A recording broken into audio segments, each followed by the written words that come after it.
This is Jay Pirro just locking in. Welcome to my page. It's going to be a little bumpy here and there. Sorry about that, but hopefully YouTube can stabilize it. I'm trying to use this platform a little bit better. I've seen a few people do blogs and stuff and utilize their YouTube page, so I didn't have time to get in a central area today, but here we go. So, what I wanted to talk to you guys about today is actually the difference between renting an apartment and owning a building. Now, I know y'all might say, "Hey, where did that come from?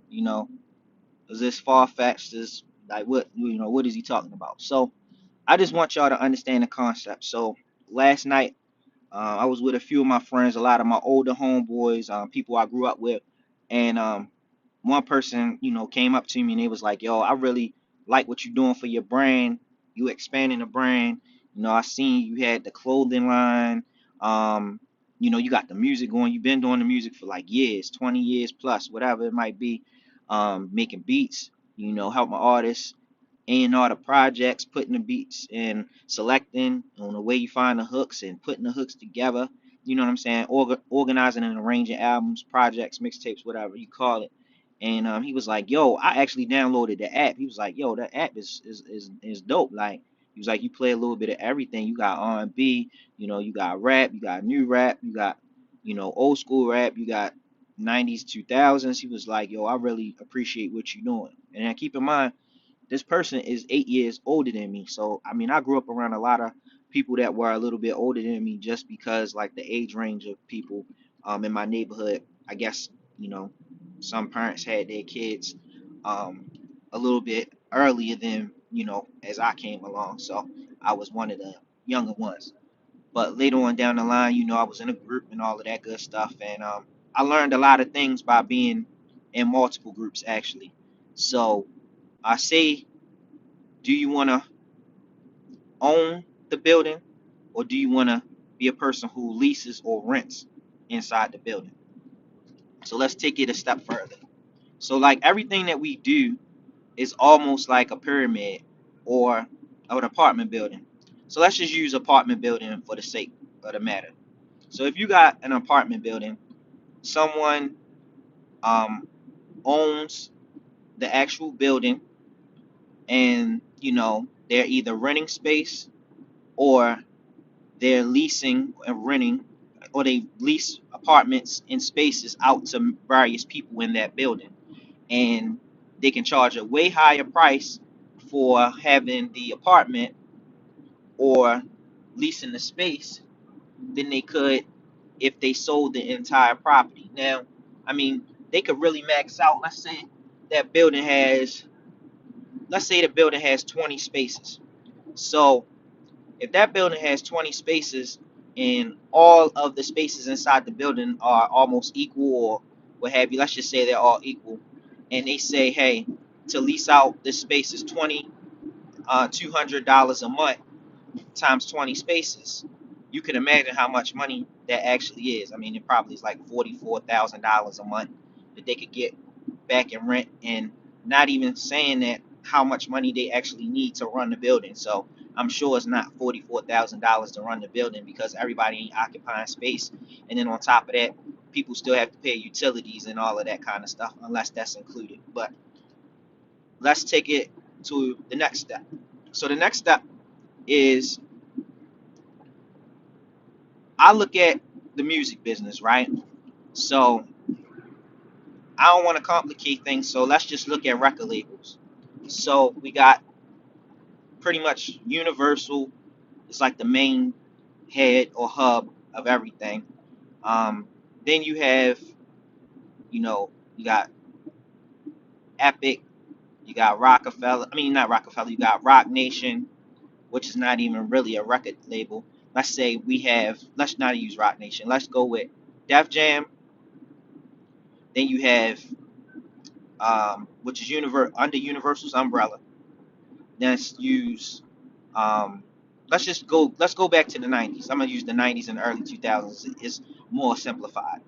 So you got Rockefeller, Def Jam, Murder Inc., and then you got Bloodline DMX label. They all in Def Jam building, but Universal owns the building. Now you also have Sony, Epic, Columbia in a whole nother building. So now at the top of the chain, you may have the big company, and then you got these other companies under them. So now they're paying rent in your building. Now each company has artists that work for them. But before the artists, they have the CEO, the execs, and all of the vice president, chairs, and all of that kind of stuff. And then, it trickles down to like the lower tiers of the pyramid. So when you're trying to get a record deal or you're trying to build a business from the ground up, you actually start from the bottom of the food chain, and your goal, I don't even know what your goal may be, but most people's goals would be to get to the top of the food chain or the top of the pyramid. So when you're artists, we're all, as I am, and I may not seek to be just an artist, or I don't seek to be just an artist because I see bigger than that. So when you're trying to chase the deal, you chasing the deal, you chasing everything, you're at the bottom of the food chain. So now you're trying to get record label to look at you, or you're trying to get a bigger company to look at you if you design clothes, if you sell things, whatever it might be, whatever your idea, whatever your brand is, you're trying to get somebody to see it from a bigger perspective or allow you to market your idea on a bigger scale. So when you're at the bottom of the food chain, the first thing you're trying to do is have people say, "Look at me, look at me, look at me." So what you do is you're trying to draw attention. So the first thing people usually do is either they create a whole bunch of content or they do um, try to do their best things first so that they can draw attention to them. Hopefully, that gets people looking. So now you got the common man looking at you. That means just a fan or a supportive person or somebody that has a likeness that you have, and then y'all all kind of like vibe off each other, and then they tell people the word of mouth, and then it starts exchanging at the bottom of the chain. Now you might draw some attention. So now as you draw some attention, you get the connections from other people that are maybe either on the same page as you, but they might got a little bit more connection. So they start talking to somebody. They say, "Hey, do you know such and such? Oh yeah, I heard his music, or I like his clothes, or I like her clothes. I like the way she do makeup, whatever." They start talking. So now those people know people on that next tier, that next level. Now keep in mind, you're not even in the building yet. Next thing you know, if you move in the right directions or you start seeking to get to the next level, you might say, let me slow my content down and let me start making better content, or let me make a move and try to build a relationship with somebody. So now you're building a relationship, the relationship is working, and that person says, hey, stop by for a second, come through, chill, check this out, or I want you to check out what I do. So now you're checking out what that person does, and then that person believe in you a little bit, so they might start plugging you in with their peoples. Now you're moving into that next tier or that next level. So now somebody in the building is paying attention to what you're doing. So now, once you're in the building, what do you have to do when you get in the building? You're either working to lease your space or you're paying to lease your space. So, what's the payment? Is the payment going to be, I'm just going to make music for free for this company? Or am I going to pay this company to live in the building? And that's where we all, as artists, make a good or bad choice. So for me, early with music, rapping, and all of that good stuff, I believe I made a bad choice from the beginning. The bad choice wasn't being in a group. That was the best choice I could have ever made, because when you got two or three other smart or intelligent people, those people feed off your vibes and you create vibes and things like that to make things work. So being in a group, I realized from watching Wu Tang, you know, Outkast, Capone, Noriega, Mobb Deep, you know, two or three people and more is always better than one. But it's so much easier to get your space in the building as one. And I'm gonna tell you why. So over time, we've seen all these groups fold, have disagreements, arguments, and most of the time, it's always over something financial or because somebody didn't understand the business. And the business is where everything lies. And that's where people, the friends and business piece is what always destroys business and opportunity. So now we're in the building. So since we're in the building, I'm just going to say I'm in the building, but I'm on a major record label, right?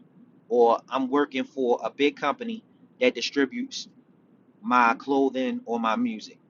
Now I'm working for this company.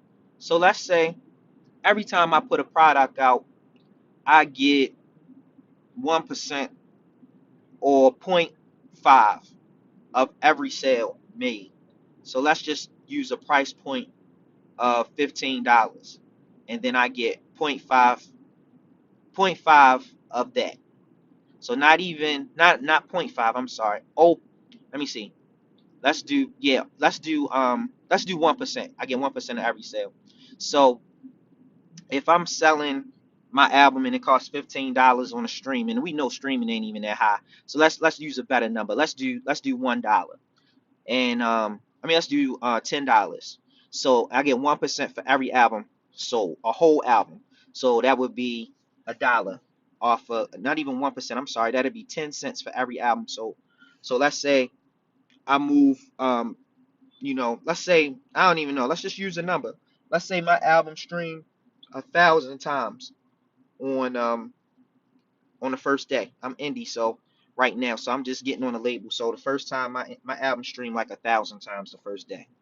So if my album streamed 1,000 times the first day, then at 1%, I'm only bringing home 1% of $1,000.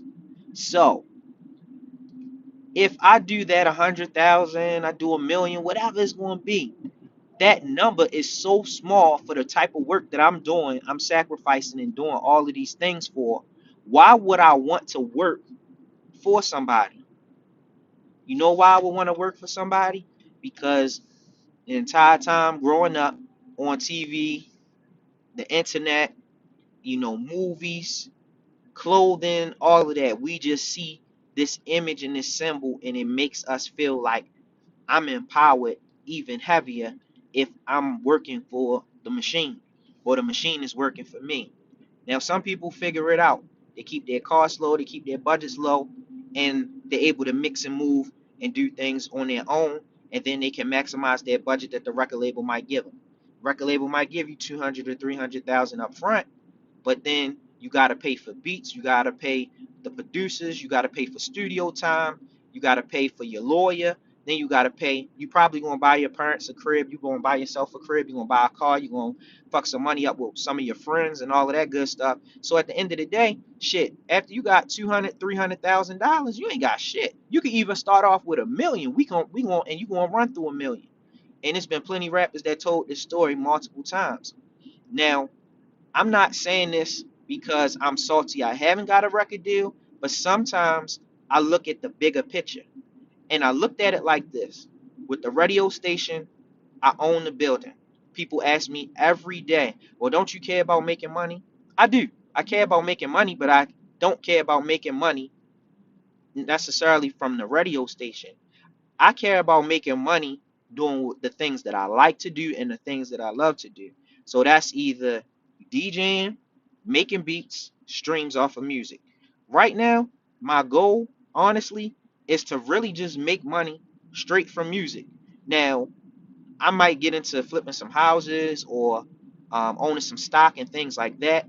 But ultimately, my main goal right now is to maximize every business that I have and my connections and do it in a way that's not stealing or taking from somebody else without them having the knowledge. The same way that I had to learn how things work and how to make things work for me is the same way that other people need to go through, fail, try, attempt, and figure out how you are going to be you in the future. Like, It's not like everybody want to get on the fast track, and then we all fuck up because we trying to take shortcuts. But overall, the shortcut is actually going to teach you a lesson, and you're going to learn by saying, hey, by me not omitting steps, I actually learned how to do this thing better than the person that came before me, or I learned from this person's mistakes, or I learned from my own mistakes. So now when I come up with my next thing or my next plan, I'm going to go way harder. So I'm just saying, look at the bigger picture. You could work for the record label. You could watch all the interviews and people tell you, hey, the label they looked out for us, they got us out the hood, they did this. But when are you going to maximize your full potential and put in the work and, you know, give up some things so that you can be where you want to be? A lot of these people out here, moguls and stuff, tell you, oh, you got to live subpar. You got to give up all your things. Like you got to, you know, um, live in a bad apartment, shitty conditions. You got to move somewhere where you wouldn't want to be. And you just got to do shit that you really don't want to do. And I think that's where people got it all twisted and messed up. So I'm sorry for the change in the video, but I had some little difficulties just now. So I'm just trying to make sure that I finish this video up. So I'm about to leave y'all and leave off with this piece of not necessarily advice, but just with this in mind.